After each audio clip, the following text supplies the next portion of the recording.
Hey guys, it's Tiffany again, and I'm here with my new friend. This is Dart, and just named after D'Artagnan. And I've decided to name him this because obviously the newest season of Stranger Things, and I'm back to talk about Chapter 4, which is called Will the Wise. As you can see, I'm in my I'm channeling some Wednesday Addams. I actually have her black braid wig, which I'll be putting on later, so you might be able to see that too. But anyways, Will the Wise, yay! As we know, he's the wise wizard, like Gandalf the Grey. This is his, title. Definitely more D&D love. So it picks up right where it left off. He's still in the field, like this open field, being like just completely, I don't even know what to call it, infiltrated, and like just it's almost like it's consuming him. And if you've ever seen like, I guess, like Exorcist, or that's really the vibe I'm getting from all of this, is a lot of Exorcist vibes, which is appropriate considering when this time period is. I mean, we already have Jaws over here. We've had E.T. with like their bicycle moment in season 1, with Eleven and Mike. They kind of had that E.T. moment. Obviously, this has the Goonies vibe, so you definitely have those nostalgic references and just little Easter eggs occasionally that remind you of when this is set. So, but yeah, he's being, consumed by this monster, basically the shadow monster, which I've been calling it a Thessal Hydra the whole time, but it's actually not. It's more of a shadow monster. I don't really know what else to call it. It's like a cloud. But basically, it goes to Will talking to Joyce. He tries to say he's blank on what happened, and she knows better. So she's like, what if you don't have to talk about it? What if you draw it instead? So he draws out like this massive, like huge amounts of paper of like what looks like a maze of some kind, a map. He tells her finally about the monster, and what happened to him, how it just filled like his mouth and his body and almost in his pores, and that he can still feel it, almost like what it's feeling inside of him. It's very strange. So Stranger Things, there you go. 11 finally comes back to Hopper at the cabin, and they fight. It's one of those things where she's been away, she broke the rules. He's very angry. She's angry because he lied to her about, basically when she could get out again, when she could see Mike and everybody again. And he's also lied just about, little things. And it's enough to set her off. And he's mad because she broke his rules. So it's just like this, that the thing that you can have sometimes with parents, definitely you get that vibe of, the protective and nurturing, I'm scared for your life over here, and the kind of child of, well, you did this, and kind of maybe justifying it. And except in this scenario, they don't make amends very quickly. Obviously, she compares him to her papa, which is a huge like insult, of course. And he calls her a brat, and he takes away her TV, and she tries to mind control it where he can't like pick it up and take it away. So he unplugs it, and she's just like, how dare you, and it like shorts out and whatnot. So she gets angry, and he goes to, he throws a dictionary at her. She pauses it in midair, throws it back at him. She slides a couch at him, all this stuff. And it's pretty bad. Like they both go their separate ways. And she screams in her room. The windows bust out. Like it's a huge argument, obviously, where she's having her first tantrum. And it's with her mind powers, with like this psionic power that she has, she's having a tantrum with it. Like, she's causing, things to fly. This is really the first time we've seen her, pitch a fit like this. So definitely some interesting tantrums that are going on here. And then it goes to Jonathan. He is home and he's trying to find Will and his mom, Joyce. And no one's answering, and he finally finds them in Will's room, and they're resting together, like after they've had this talk. Obviously Jonathan doesn't know what's going on, but they're resting together, and you can see behind Will's eyelids that they're moving frantically. His eyeballs just keep moving even as he's asleep. So definitely this creature is doing its own thing with him. So, kind of scary. Again, total Exorcist vibes here. So the next day, like, Joyce has determined she's not going to call the doctors because obviously they haven't been good to Will so far. So she's afraid to, let them do anything further. So she, like, takes his temperature, the whole mom thing, how are you feeling? Well, it comes out that he's cold, not feverish, not warm, but too cold for a normal body temp. So she's like, okay, I'm going to run you a bath. We'll warm up your body temperature. Everything will be fine. And, he says that he feels like he's not really awake, like almost like, I guess groggy, but he tries to pass it off as, oh, it's fine, nothing to worry about. So Dustin is still looking, Dustin goes to school. The kids are still looking for Dart and, like, the garbage cans and stuff like that. They don't know where he is. Of course, they don't know that Dustin has him at his house. He has been taking care of him and feeding him, and, like, nourishing him, and everything's been fine. But they don't know what's really going on. So it goes back to Will, and he is, like, afraid of the water temperature. Like, his heart's beating. He's going, like, into defense mode, or the creature inside him is, and he actually, like, drains it and tells Joyce that it's too hot, and he's like, he likes it cold. And it's just that sinister kind of, almost like ethereal knowledge of, like, of how this creature feels. And it's kind of disturbing, needless to say. But yeah, we go back to Billy, which I find interesting because obviously Steve kind of started out as, like, this, antagonist type character that you didn't want to like, but he evolved into, like, I guess a good person, in a way. So now they have, like, a new villain who is Billy. Billy's beating him at basketball. He's taunting him, like, on a personal level, obviously.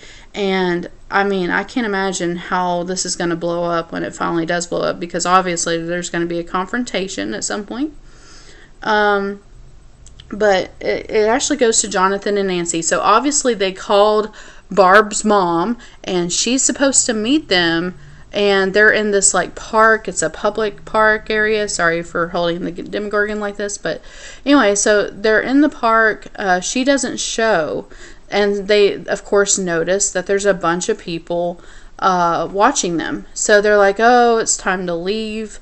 So they quickly, power walk or rush back to the car. And they are cornered by all these people as they get in the car. So they, are obviously found out by these lab people that they were trying to tell Barb's mom this thing. So, Will talks to Hopper and Joyce about what's going on with him. Like, he's talking about how he knows what this creature's feeling. It's not, like, his memories, but they're, like, he calls them now memories. And, like, this knowledge almost that is not his own, but just, like, because he's sharing himself with this creature in some way. He, it has like this bond, a connection. It reminds me of Harry Potter, actually. It's like occlumency a little bit for me, because he can kind of get its thoughts and know how it's feeling whenever it's angry. It kind of reminds me of like that Voldemort Harry Potter connection. So, maybe intentional, I don't know. But yeah, so she's like, again, you can draw it, just show me what's going on. Mike finally has had enough and reveals to Dustin and the gang, Lucas, and just, I think, does he tell Sam? No. But he basically tells them what's actually going on. He talks about Dart's true identity, that he talks about how he's actually like a Demogorgon, baby Demogorgon. They talk about the true sight, that like maybe he is able to spy on this thing, like he can see into the ethereal plane, but the shadows in that plane and the shadow monster itself can't hurt him. So that's their kind of theory that they're running on at this point. Like when he's in the nether, as it should be called, or the upside down, that's he's supposedly not able to be harmed, but as we know, he can be. So 11, he tells her, kind of aggravatingly, Hopper does, to fix the cabin. So she does, which is good. She sweeps it up, cleans it up, gets everything sorted, and she finds like a hidden door in the floor, like a trap door to an underground room, or like a storage little space under the boards of the cabin. And in them she sees a bunch of boxes, and they're all labeled, and one of them says Hawkins Lab. So of course she is going to grab that one. I mean, that's her place that she never wants to go back to. So she pulls out this box, and it has a bunch of files, and hopefully there's not one on her. I'm not really sure, but anyway, it goes back to Nancy and Jonathan. They're in holding in like a little, it looks like an interrogation room.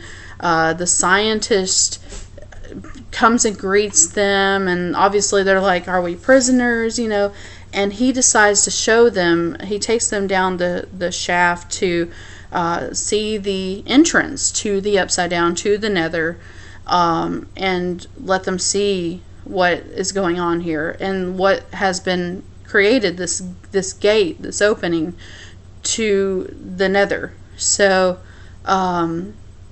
of course he talks to them about, what if Soviets were to find out about this? We would be in so much trouble. This could be used as a weapon. There's so many things that could go wrong here.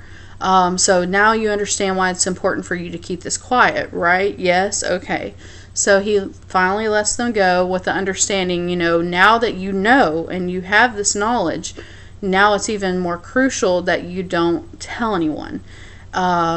But basically we find out later that Nancy had a tape recorder in her purse, and they're like, we're going to burn the lab to the ground, because they have this recording of him admitting all this fault of the labs, that that no one needs to know, because this knowledge could harm the community, etc., etc. So they definitely have some incriminating stuff here, which has obviously been their goal since they concocted this idea. So they got what they were after.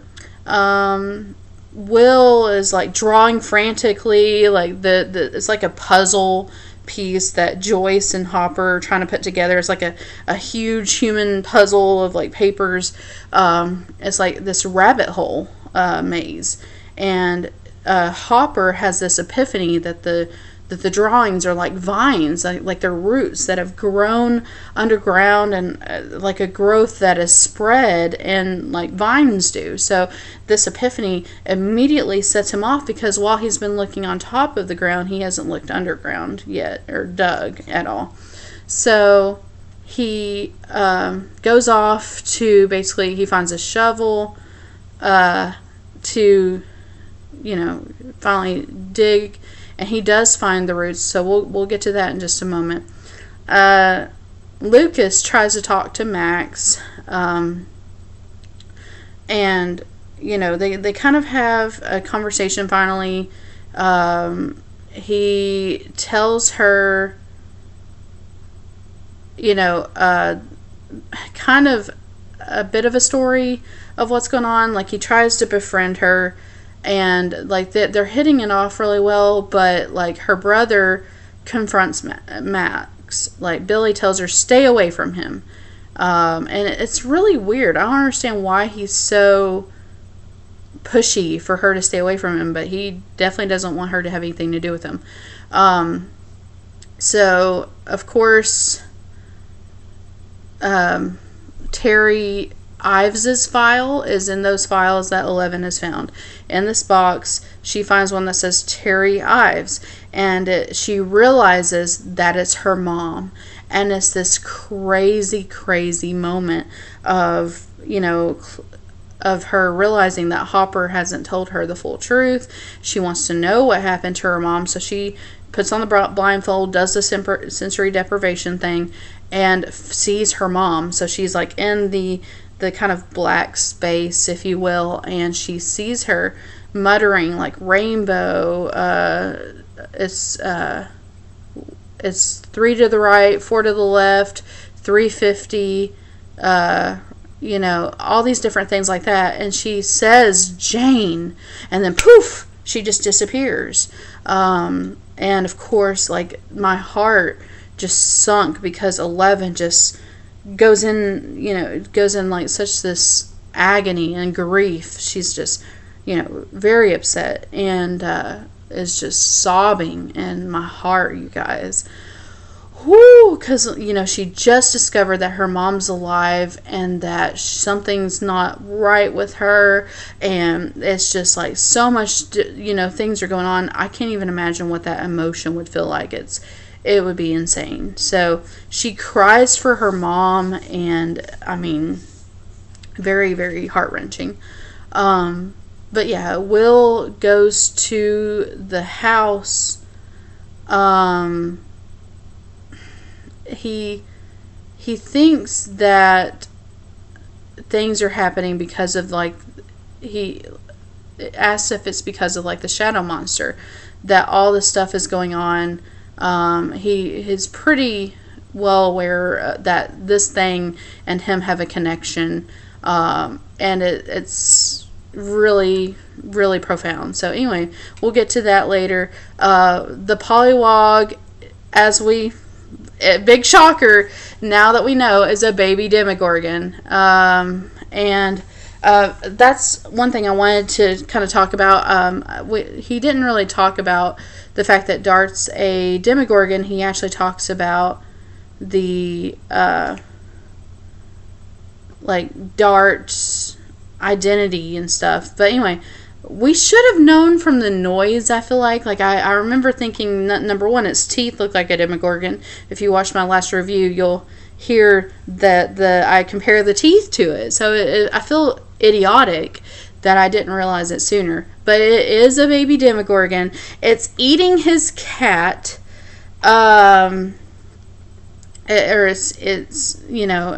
It's just gross. And it, like, even looks at him menacingly. It's obviously changing into being more like this. But yeah, it's so crazy. Hopper finally finds the roots and the holes underground and the entry to the Upside Down. I love the way they do the camera work in this, by the way. They actually will turn the camera upside down when they're going to the Upside Down, to the Nether. And Hopper has dug and has made a hole through these roots, through the ground, to the Upside Down. And I mean, obviously he's been there before. He knows what this is. This is bad. So I don't even know what's going to happen with him in the Upside Down, but it can only be bad. But yeah, so that's Will the Wise. Obviously, Will is having like an exorcist moment, and everybody again is going through their own thing. I feel better because I feel like Lucas is now getting more, like I complained about actually last episode, Lucas is actually now getting more focus that I hope that they continue. Really excited about that. Overall, this episode, holy cow, like just it keeps getting more and more intense, and I can only imagine how much more intense it is now that 11 knows about her mom, and now that she kind of knows more than she did before, and how this is all going to play out. But that was the review for Will the Wise. I appreciate you guys watching. Definitely subscribe. We're giving away Destiny 2 right now, so if you'd like to win your copy, go to our video. It gives you all the instructions on how you can win. And that's for any platform, Xbox, PlayStation, PC, whatever you prefer. We can definitely make that happen. We also are doing unboxings of Loot Crate, Loot Anime, Scotchbots, Owl Crate. I've got Fandom of the Month coming, Anime Bento. The Scotchbots Japanese snacks are amazing. I've got some of your reviews. Obviously, Stranger Things, The Walking Dead, Ruby. As different things come out, we review them, like Star Trek Discovery. I've already done some Game of Thrones, and we'll be doing it more when it comes back, as well as Game of Thrones. So anyways, that's like, yeah, Game of Thrones, Doctor Who, anything that comes out like that. And so hopefully you enjoy that. Definitely, again, subscribe to the YouTube. Also, you can like us on Facebook at facebook.com/the Nerdettes, and we hope to see you guys back. Bye. Thank you guys. Bye.